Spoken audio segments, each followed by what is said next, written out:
The real star Khanapi, ra ra ra ra ra ra ra. Real star Khanapi, ra ra ra ra ra ra ra. ബ്ലോക്കിടാടി കൂടെയുണ്ട്, കേരളം ഞാൻ കത്തിക്കൂടാ, വിമർശകരെ പോടാതെണ്ടി,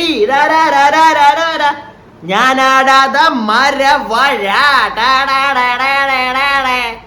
എന്റെ മോനെ, എന്റെ അണ്ണാ, നിങ്ങൾക്കൊരു clap തരണം അണ്ണാ.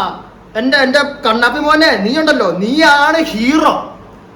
അപ്പം അണ്ണൻ കുറച്ചു പേരൊക്കെ അറിഞ്ഞു കാണും, അപ്പൊ അറിയാത്തവരെ ഞാനൊന്ന് അറിയിക്കാം. The real hero of Kerala, എന്താ യൂട്യൂബിന്റെ മറ്റേ തരംഗം എന്നൊക്കെ പറയാവുന്ന കണ്ണനുണ്ണി, കണ്ണമുത്ത്, മുത്തുക്കൊട്ടം, മുന്തിരി കള്ള്. അപ്പൊ ആ ഒരു സുന്ദരൻ വിമർശകരെയൊക്കെ ഒരു വെറും പുല്ല് വില തന്നുകൊണ്ട് നമ്മുടെ ഇൻസ്റ്റയിൽ ഒരു സ്റ്റോറി ഇട്ടിട്ടുണ്ട്. വിമർശകരെ പുല്ല് വില തരാനുള്ള ഒരു കാരണം എന്നോ ഞാൻ പറയാൻ കാരണം, അവനകത്തൊരു കാര്യം പറയുന്നുണ്ട്. നിങ്ങൾക്ക് ഞാൻ എന്തായാലും അത് കാണിച്ചു തരാം. അപ്പൊ കൂടെ ഇരിക്കുന്നത് നമ്മുടെ ബ്ലോക്കണ്ണനാണ്. ബ്ലോക്കണ്ണന്റെ ഏജന്റും കൂടെയാണ് ഇരിക്കുന്നത്. അപ്പം അണ്ണന്റെ ഒരു വിചാരം എന്ന് വെച്ച് കഴിഞ്ഞാൽ, ഇപ്പം നാട്ടുകാർക്ക് ഇപ്പൊ ഈ അണ്ണനെ എടുത്തിട്ട് ഉടുക്കുന്നവരുണ്ടല്ലോ, അപ്പൊ അവർക്ക് അണ്ണൻ നിന്നു കൊടുക്കുന്നില്ല. അവരെന്തെങ്കിലും പറഞ്ഞു കഴിഞ്ഞാൽ അണ്ണന് ഭയങ്കര അങ്ങ് കൊള്ളല, ഭയങ്കര ഇമോഷനാ. കൊച്ചു പിള്ളേർ, നമ്മുടെ പിള്ളേരെ വരെ ഞാൻ കഴിഞ്ഞ ദിവസം വെച്ചിരുന്നു ഇൻസ്റ്റയിൽ, നമ്മുടെ ഒരു വീഡിയോയില്. പിള്ളേരൊക്കെ ഇൻസ്റ്റയിൽ ഒന്ന് മരവഴ എന്ന് വിളിച്ചു കഴിഞ്ഞാൽ അണ്ണൻ അങ്ങ് ചൊറിയും. അണ്ണൻ പിള്ളേരുടെ തന്തയ്ക്ക് വിളിക്കാൻ പോകും. അത്രയ്ക്കാണ് അവിടുന്ന് പഠിച്ചിറങ്ങിയത്. ഭയങ്കര സെൽഫ് ക്ലൻസിങ് ഒക്കെ കഴിഞ്ഞ് ഭയങ്കര ശുദ്ധനായി പോയല്ലോ. നല്ലവനായപ്പോഴത്തേക്ക് ഇങ്ങനത്തെ കുറെ പരിപാടികളൊക്കെ അണ്ണൻ കാണിക്കുന്നത്. അപ്പൊ ഈ അണ്ണന്റെ നിങ്ങൾ ഈ വീഡിയോ കാണാം, എന്നിട്ട് നമുക്ക് സംസാരിക്കാം. അതാണ് അതിന്റെ ഒരു തറവാടിത്തമായിട്ടുള്ള മേന്മ നിറഞ്ഞ രീതിയിൽ തന്നെ നമുക്ക് അണ്ണനെ എടുത്ത് അങ്ങോട്ട് എടുക്കാം. എന്താ കൂട്ടുകാരെ, അപ്പൊ കണ്ടോളൂ. എല്ലാവർക്കും ഡൗട്ട് ഉണ്ടാവും, ഞാൻ സീക്രട്ട് ഏജന്റ് ആണോ അതോ വേറെ ഏതെങ്കിലും ഏജന്റ് ആണോ എന്നുള്ളത്. നിങ്ങളായിട്ട് എനിക്കൊരു ഏജന്റ് എന്നൊരു പേര് തന്നിട്ടുണ്ടായിരുന്നു, ജാഫർ ഏജന്റ്. ജാസ്മിന്റെ ഉപ്പോടുണ്ട്. ഇനിയിപ്പോ നിങ്ങൾക്ക് സംശയമൊന്നുമില്ലല്ലോ, ഇനിയിപ്പോ ജാഫർ ഏജന്റ് അല്ല, ജാഫർ ഏജന്റ് സിജോ ഏജന്റും കൂടെ കുറച്ച് കാര്യങ്ങൾ പറയാം. അതെ, വരാം. ഓക്കെ, കുറച്ച് നല്ല ആൾക്കാരുണ്ട്. വിമർശിക്കുന്നവരുടെ കുടുംബങ്ങളെല്ലാം നല്ലതാണെങ്കിലേ വിമർശിക്കാം. അങ്ങനെയുള്ളവർക്ക് വിമർശിക്കാം. മറ്റേ പരിപാടി ചെയ്യരുത്, അടുപ്പിലൂതുന്ന പരിപാടി ചെയ്യരുത്, ചെയ്ത പറയുന്നുണ്ട്. Okay, by. അടുപ്പിലൂതുന്നതിന്റെ ആസനത്തിലൂതുന്ന പരിപാടി അല്ലേടാ കുട്ട? നീ അപ്പൊ ഇത്ര നാളും ചെയ്തോണ്ടിരുന്ന വേറെ വല്ലായിരുന്നു, അല്ല അറിയാൻ പാടില്ല. നീ ഇത്രയും നാളും വേറെ എന്തുവായിരുന്നു അല്ലെ ചെയ്തോണ്ടിരുന്നത്? ഞങ്ങൾ നിന്റെ ഈ സബ്സ്ക്രൈബേഴ്സ് ആയിട്ടിരുന്നവരൊക്കെ വെറും മണ്ടന്മാര് അല്ലേ? നീ ഒന്നും ചെയ്യത്തില്ല, നീ ശുദ്ധൻ, നീ നല്ല മോൻ, കണ്ണനുണ്ണി, സായി മോൻ. നിന്നെ ഇടയ്ക്ക് സപ്പോർട്ട് ചെയ്ത് 1-2 ഞാൻ കാണാറുണ്ട്. എന്തെങ്കിലും നിന്നെ പറഞ്ഞു കഴിഞ്ഞാൽ അങ്ങ് പൊള്ളുന്നവന്മാര്. അവന്മാരോട് എനിക്ക് ചോദിക്കാനുള്ള, പറയുന്ന കേട്ടല്ലോ. നമ്മളൊക്കെ ചെയ്യുന്നത് അടുപ്പിലൂതുന്നവന്റെ ആസനത്തിൽ മറ്റേ കാറ്റടിച്ച് വിടുന്ന പരിപാടി. അവൻ ചെയ്ത അത് പുണ്യകർമ്മം. അയ്യോ, ഗംഗയിൽ പോയി സ്നാനം ചെയ്ത് വന്നിരിക്കുന്ന ഉണ്ണിക്കണ്ണനല്ലയോ അവൻ. അവൻ പറഞ്ഞാൽ മാത്രം എല്ലാം ശരി. നമ്മളൊക്കെ അവനെ എന്തെങ്കിലും അങ്ങ് പറഞ്ഞാൽ അങ്ങ് പൊള്ളും അല്ലേ? ഇതാണ്, കണ്ടല്ലോ, എല്ലാരും ഇതൊന്നും കാണണം. ഇതാണ് അവന്റെ തനിക്കോണം.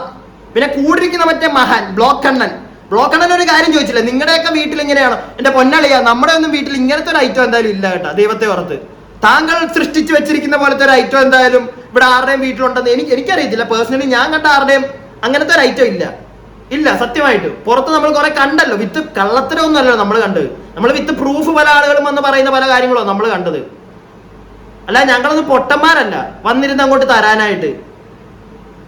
മനസ്സിലായില്ലേ? ഒരു പരിധിക്കുള്ളിൽ ഞാനൊന്നും പറയുന്നില്ല. നിങ്ങൾ തന്നെ പറഞ്ഞിരിക്കുന്ന കുറെ കാര്യങ്ങൾ വെച്ചിട്ടാണ് ഞാൻ പറയുന്നത്. അല്ലാതെ ഞാൻ മറ്റേ എവിടുന്നും പോയി മറ്റേ ഒളിക്യാമറ ഒന്നും എടുത്തോണ്ട് വന്നിട്ട് ഞാൻ ഇവിടെ ഒന്നും കാണിക്കുന്നില്ല. നിങ്ങൾ പറയുന്നത്തെ പിഴവുകൾ തന്നെ ഞാൻ തിരിച്ചടിക്കുന്നുള്ളൂ. മനസ്സിലായില്ലേ? പ്രത്യേകിച്ച് ഉണ്ണിക്കണ്ണം പറഞ്ഞതിനകത്ത് അവൻ അടുപ്പിലൂതുന്നതിന്റെ ആസനത്തിന് നീ കാണിച്ച അയ്യോ, ഞാനൊന്നും പറയുന്നില്ലേ. അവൻ ഇത്രയും കാലം ബിഗ് ബോസിൽ ആരെ പറ്റി ഒന്നും പറഞ്ഞിട്ടില്ല. അവൻ മുടുക്കൻ, നാട്ടിൽ നടക്കുന്ന ആരെ അവനൊന്നും പറയാറില്ല.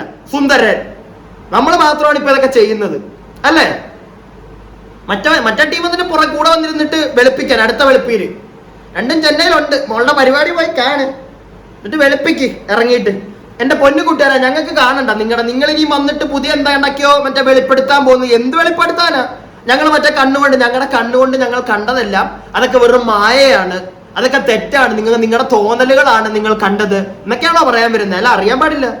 ജനങ്ങൾ, നിങ്ങൾ ആരെങ്കിലും ഒക്കെ എന്റെ വീഡിയോ കാണുന്ന ആൾക്കാരോട് ഞാൻ ചോദിക്കുന്നത്, നിങ്ങൾ എന്തെങ്കിലുമൊക്കെ വിശ്വസിക്കുമോ? ഇനി ഇവർ വന്നിട്ട് ഇതൊക്കെ വെറും നാടകമായിരുന്നു, ഫുൾ ഡ്രാമയായിരുന്നു എന്നൊക്കെ പറഞ്ഞു കഴിഞ്ഞാൽ ഇന്നിപ്പോ കുറച്ച് പരിപാടികൾ ലൈവ് നടക്കുന്നുണ്ട്. ആരെങ്കിലും കണ്ടോ എന്ന് എനിക്കറിയത്തില്ല.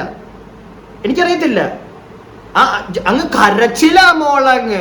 ചപ്രിമോനാണെങ്കിൽ ഞാൻ വിചാരിച്ചു അവനൊന്ന് നന്നായി, അവൻ കുറച്ചൊരു ഗ്യാപ്പൊക്കെ ഇട്ട് എവിടെ നിന്നിട്ട് തോളത്ത് കിടക്കുക, പാട്ടുപാടി കൊടുക്കുക. നമ്മുടെ റസ്മിൻ ഭായ് നിക്കറമായി വരെ കളിപ്പുണ്ടാക്കി എണീറ്റ് പോകുന്നുണ്ട്. നിർത്തടാ കപ്രിമോനെ, നിർത്തടാ നീ എന്നൊക്കെ പറയുന്ന കേൾക്കാം. ചേച്ചിക്ക് പൊള്ളി. ചേച്ചി പിന്നെ രണ്ട് മറ്റേ സെറ്റപ്പാ. ചേച്ചിക്ക് മറ്റേ ഗപ്രിയുടെ ഒരു ആ ഒരു സാധനം ഉള്ളതുകൊണ്ട് ഇനി അതിന്റെ ഒരു മറ്റേ ഈഗോ ക്ലാഷ്, ആ ഒരു സാധനം നമുക്ക് അങ്ങനെ ചിന്തിക്കാം ചേച്ചിയുടെ കാര്യത്തിൽ. പൊട്ടി അപ്സരയൊക്കെ വിളിച്ചോണ്ട്. പക്ഷെ അങ്ങനെ അല്ല, നമുക്കൊരു പരിധിയിൽ കൂടുതലേ അത് പറയാനും പറ്റത്തില്ല. കാരണം നമ്മളും കാണുന്നതാണ്. അവിടെ ശരണ്യ സംസാരിക്കുന്നുണ്ട് ഇതിനെ പറ്റി. എല്ലാവർക്കും മറ്റൊരു പൊട്ടലുണ്ട്. ഇത്രയും പുറത്ത് നടക്കുന്നത് അവരെല്ലാം കണ്ടതാണ്. സോ വീണ്ടും അകത്ത് വന്നപ്പോ ഇവളുടെ മറ്റേ അങ്ങോട്ട് അത് കണ്ടപ്പോഴത്തേക്ക് എല്ലാവർക്കും അങ്ങ് പൊളിഞ്ഞ്. അത്രേ ഉള്ളൂ. എനിക്കിപ്പം വാട്ടവർ എപ്പിസോഡിന് വേണമെങ്കിൽ ഞാൻ വേറൊരു വീഡിയോ ചെയ്യാൻ, കുറെ കാര്യങ്ങൾ പറയാനുണ്ട്. പക്ഷെ ഈ അണ്ണന്മാരുടെ ഇവിടെ എന്താണ് ഇവൻ എന്നിട്ട് എനിക്ക് സായിയുടെ കേസ് ഓർമ്മ ഒരു ഇത് വന്നത്.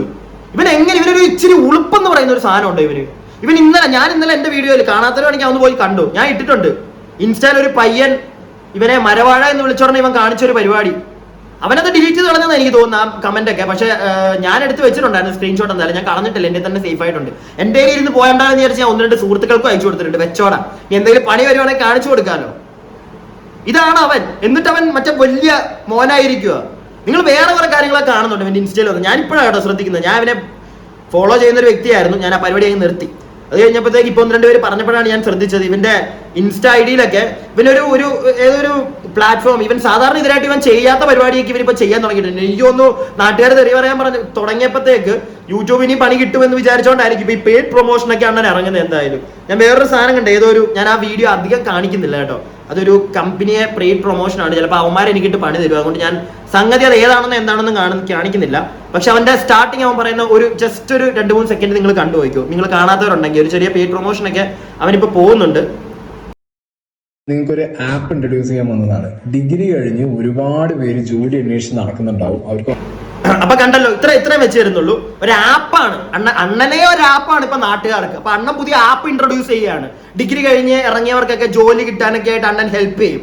അണ്ണന്റെ ഹെൽപ്പ് എന്ന് പറഞ്ഞു കഴിഞ്ഞാൽ ഭയങ്കര ഹെൽപ്പായിരിക്കും കേട്ടോ. നിങ്ങൾ പോയി ആ ആപ്പൊക്കെ ഏതാണെന്നൊന്നും എനിക്കറിയത്തില്ല, ഞാൻ കാണുന്നില്ല, എനിക്ക് കാണണ്ട. എന്തായാലും പോയി വേണമെങ്കിൽ അറിയേണ്ട ആ ഒരു ആപ്പിനെ പറ്റി ഡീറ്റെയിൽ ആയിട്ട് അറിയേണ്ടവരുണ്ടെങ്കിൽ പോയി നോക്കുക. നമ്മുടെ ഏജന്റ് അണ്ണന്റെ മറ്റേ സാധനത്തിനകത്ത് കിടപ്പുണ്ടായിരിക്കും ഇൻസ്റ്റയില്. അപ്പൊ എന്തായാലും പോയി നോക്കിയിട്ട് അതൊക്കെ എന്താണെന്ന് വെച്ച് കഴിഞ്ഞാൽ ചെയ്യാം. ഞാൻ അതിനകത്തൊന്നും പറയാൻ ആളല്ല. അപ്പൊ സംഗതി ഇങ്ങനെയൊക്കെയാണ് നടക്കുന്നത്. ഇനി അപ്പൊ വന്നൊരു വെളുപ്പിയിലൊക്കെ കാണും പുറത്തേക്ക് ഇറങ്ങിയിട്ട്. ഇനി ഇതെല്ലാം കൂടെ സഹിക്കണമല്ലോ എന്ന് ആലോചിക്കുന്നത്. ആദ്യമേ അണ്ണൻ ഓടി നമ്മുടെ മറ്റേ മാരാറിന്റെ ഇഷ്യൂല് നല്ല ആട്ട് കിട്ടിയപ്പോഴത്തേക്ക് ഓടി കയറിയത് നമ്മുടെ ആരുടെയാ ഡോക്ടർ റോബിന്റെ കക്ഷത്തിന്റെ ഇടയിലോട്ട്. അവിടുന്ന് കിട്ടി കുറച്ച്, അതും മേടിച്ചിട്ട് നേരെ ഇപ്പൊ വന്നിരിക്കുന്നത് the favourite agent, the hero block daddy. രണ്ടുപേരും കൂടെ ഒന്നിച്ചിനിയും അങ്ങോട്ട് ഇറങ്ങാൻ പോവുകയാണ്. എടേ നാട്ടുകാർ പൊട്ടന്മാരല്ല, എനിക്ക് അത്രേ ഉള്ളു കേട്ടോ നിങ്ങളോടൊക്കെ പറയാൻ. കൂടുതലൊന്നും പറയാനില്ല. മോള് കാണിച്ചതും പിടിച്ചതും ഒക്കെ ജനങ്ങൾ കണ്ടതാണ്. ഇപ്പൊ ഈ റിയാക്ട് ചെയ്യുന്ന ഒരാൾ പറയണമെന്നില്ല, മനസ്സിലായില്ല. ബാക്കി എല്ലാവരും പൊട്ടന്മാരല്ല. അത് അറിയണമെങ്കിൽ കമന്റ് ബോക്സുകൾ നോക്കിയാൽ മതി. നിങ്ങളുടെ മോളെ പറ്റി വരുന്ന ഒരു വീഡിയോയുടെ ഒരു കമന്റ് ബോക്സ് നോക്കിയാൽ മതി. അപ്പൊ ഞാൻ ഒരിക്കലും അവൾ ചെയ്ത തെറ്റാണെന്ന് ഞാൻ ഒരു പരിധിക്കുള്ളിൽ പറയത്തില്ല. കാരണം അത് അവളുടെ ഇഷ്ടമാണ്. പക്ഷെ ഒരു തെറ്റ് ഇപ്പൊ ഞാനാണെങ്കിലും ചെയ്തു കഴിഞ്ഞാൽ അത് നമുക്ക് ഓപ്പൺലി തെറ്റ് പറ്റിപ്പോയി ക്ഷമിക്കുക എന്നൊരു സാധനം പറയാൻ പറ്റണം. അത്രേ ഉള്ളൂ, അവിടെ തീരും. കൂടുതൽ പിന്നെ പ്രശ്നമൊന്നുമില്ല. പക്ഷെ തെറ്റ് ചെയ്ത് പിന്നെയും ചെയ്ത് എന്നിട്ട് ഇതിനെ വെളുപ്പിക്കാനായിട്ട് പിന്നെ നടക്കുക എന്ന് പറഞ്ഞു കഴിഞ്ഞാൽ അതിവിടെ ആരും അങ്ങോട്ട് അംഗീകരിച്ചു തരത്തില്ല. മനസ്സിലായില്ലേ? അത്രേ ഉള്ളൂ, വേറെ പ്രശ്നങ്ങളൊന്നുമില്ല. അപ്പോ ഇനി നമുക്ക് വരും ദിവസങ്ങളിൽ കാണാം കേട്ടോ. ചിലപ്പോൾ ഇങ്ങനത്തെ മറ്റേ ജോയിന്റ് ഓപ്പറേഷൻസ് ഒക്കെ ഇനി എന്തായാലും കാണും.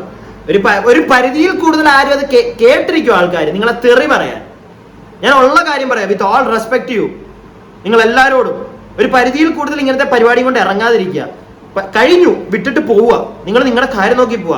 സോഷ്യൽ മീഡിയയിൽ വന്നിരുന്ന് ഇതിനെപ്പറ്റി സംസാരിക്കാനും കാര്യങ്ങൾ പറയാനും ഇരുന്നു കഴിഞ്ഞാൽ ജനങ്ങൾ കേൾക്കാതിരിക്കണമെന്നില്ല. നല്ല തെറിയായിരിക്കും കിട്ടാൻ പോകുന്നത്. അതും ഭയങ്കര ഞാൻ കാണുന്നുണ്ട്. എനിക്ക് ചില കമന്റ് ഒക്കെ കാണുമ്പോൾ എനിക്ക് തന്നെ സങ്കടം തോന്നും കേട്ടോ. വേസ്റ്റ് ആയിട്ട് കമന്റ് ഇടുന്നവരുണ്ട്. സോ അങ്ങനത്തെ പരിപാടികൾക്ക് നിൽക്കാതിരിക്കുക. അതിപ്പം ഉള്ള കാര്യം പറയാമല്ലോ. സീക്രട്ട് ഏജന്റ് സായിയോടാണെങ്കിലും ശരി, സായി നീ വെളുപ്പിക്കാൻ നമുക്ക് കുറെ കണ്ടതാണ്, നിനക്കറിയാലോ. എല്ലാരും കണ്ടു കുറെ കാര്യങ്ങൾ. പിന്നെ വന്നിരുന്ന് വെളുപ്പിക്കാൻ നോക്കണ്ട. ആളുകൾക്ക് അത് ഇഷ്ടപ്പെടത്തില്ല. അവരതിനനുസരിച്ച് നിന്നെ ഓരോന്ന് പറഞ്ഞുകൊണ്ടിരിക്കും. എനിക്ക് മനസ്സിലാവും, നിനക്കത് കൊള്ളും, നിനക്ക് ഫീൽ ചെയ്യും. നീ മനുഷ്യനാ, കൊള്ളുമ്പോൾ നീ റിയാക്ട് ചെയ്യാൻ ഇറങ്ങും. അത് ചെയ്യാതിരിക്കുക. നീ പ്രത്യേകിച്ച് വന്നിട്ട് വന്നാൽ അതിനെപ്പറ്റി നീ നിന്റെ യൂട്യൂബ് ചാനലിൽ നീ ചെയ്യുന്ന പരിപാടികൾ ചെയ്തങ്ങ് പോവുക. അല്ലാതെ നീയായിട്ട് കൂടുതൽ കുഴപ്പത്തിൽ പോയി ചാടണ്ട. ഓക്കെ, ഇത്ര എനിക്ക് പറയാനുള്ളൂ. വീഡിയോ നിങ്ങൾക്ക് ഇഷ്ടപ്പെട്ടിട്ടുണ്ടെങ്കിൽ ഒന്ന് ലൈക്ക് ചെയ്യുക, അതുപോലെ തന്നെ നിങ്ങളുടെ അഭിപ്രായങ്ങളൊന്ന് കമന്റ് ചെയ്യുക. പിന്നെന്താണ്, സബ്സ്ക്രൈബ് ചെയ്യാതെ കാണുന്നവർ ഒന്ന് സബ്സ്ക്രൈബ് ഒക്കെ ചെയ്യുക കേട്ടോ. ഞാനും കൂടെ ഒന്ന് ജീവിച്ചു പോക്കോട്ടെ സൈഡിൽ കൂടെ. അതുപോലെ തന്നെ എനിക്ക് ഒരു പോയിന്റും കൂടെ അതിനകത്ത് ആഡ് ചെയ്യാനുണ്ട്. സംഗതി വേറൊന്നുമല്ല, ആ ഒരു പിതാവ് ഒരു കാര്യം ചോദിക്കുന്നുണ്ടല്ലോ, അതായത് ഈ വിമർശകരുടെ വീട്ടിലോ അല്ലെങ്കിൽ ഈ എന്റെ വീട്ടിൽ നിന്ന് വന്ന ആ ഒരു വ്യക്തിയെ കളിയാക്കുന്നവരുടെയൊക്കെ വീട്ടിലോ എല്ലാ പ്രശ്നങ്ങളൊന്നും ഇല്ലാതെ ഭയങ്കര അടിപൊളിയായിട്ട് പോകുന്നവരാണോ എന്ന്. അപ്പം ഞാൻ എന്റെ പേഴ്സണൽ ലൈഫിൽ നിന്നോ അല്ലെങ്കിൽ ഞാൻ എന്റെ ചുറ്റുവട്ടത്തൊന്നും ഇങ്ങനെ ഒരു വ്യക്തിയെ കണ്ടിട്ടില്ല. അപ്പൊ ഇനി ആരുടെങ്കിലും ഒക്കെ എവിടെയെങ്കിലും ഒക്കെ ഉണ്ടെങ്കിൽ പോലും ഞാനൊരു കാര്യം പറയട്ടെ പിതാവേ, അങ്ങനെ നടക്കുന്നുണ്ടെങ്കിൽ അത് അവരുടെ വീട്ടിലോ അല്ലെങ്കിൽ അവരുടെ വീടിന് ചുറ്റുവട്ടത്തുള്ള കുറച്ച് ആളുകളോ മാത്രമേ ഇത് അറിയുന്നും കാണുന്നും ഒക്കെ ഉണ്ടായിരിക്കത്തുള്ളൂ. മനസ്സിലായില്ലേ? പക്ഷെ ഇതിപ്പോ നടന്നിരിക്കുന്നത് ലക്ഷക്കണക്കിന് ആളുകൾ ലക്ഷക്കണക്കിന് ആളുകൾ കാണുന്ന ഒരു ഒരു റിയാലിറ്റി ഷോയിലാണ്. മനസ്സിലായില്ലേ? അപ്പൊ അവിടെ വരുമ്പോഴത്തേക്ക് അവിടെ പാർട്ടിസിപ്പേറ്റ് ചെയ്യാൻ വരുന്ന ആരാണെങ്കിലും ചിലപ്പോൾ ഇപ്പം നമുക്കൊരിക്കലും പറയാൻ പറ്റത്തില്ല, അതിനകത്ത് വന്നു കഴിഞ്ഞാൽ മൈൻഡൊക്കെ പല രീതിയിൽ മാറാം. ഓക്കെ, പക്ഷെ ഒരു വ്യക്തിക്ക്, ഏതൊരു വ്യക്തിയാണെങ്കിലും ആ ഒരു വ്യക്തിക്ക് സ്വന്തമായിട്ടൊരു വില ഉണ്ടാവത്തില്ല, ഒരു ക്വാളിറ്റി ഉണ്ടാവത്തില്ലേ?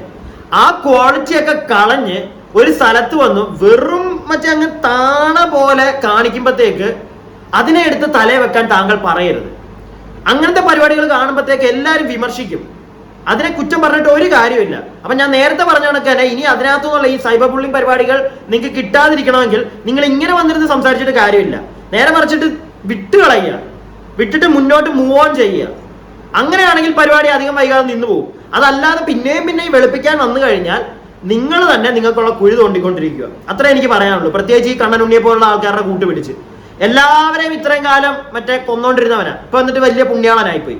പുണ്യാളനായെന്ന് അവൻ തന്നെ പറഞ്ഞതാണ് അതിനകത്ത് കയറി തിരിച്ചു വന്നപ്പോഴത്തേക്ക്. അതല്ല എന്ന് ഇതിന് മുമ്പ് തന്നെ ഞാനൊന്ന് പ്രൂവ് ചെയ്ത് തന്നായിരുന്നു, അല്ലേ?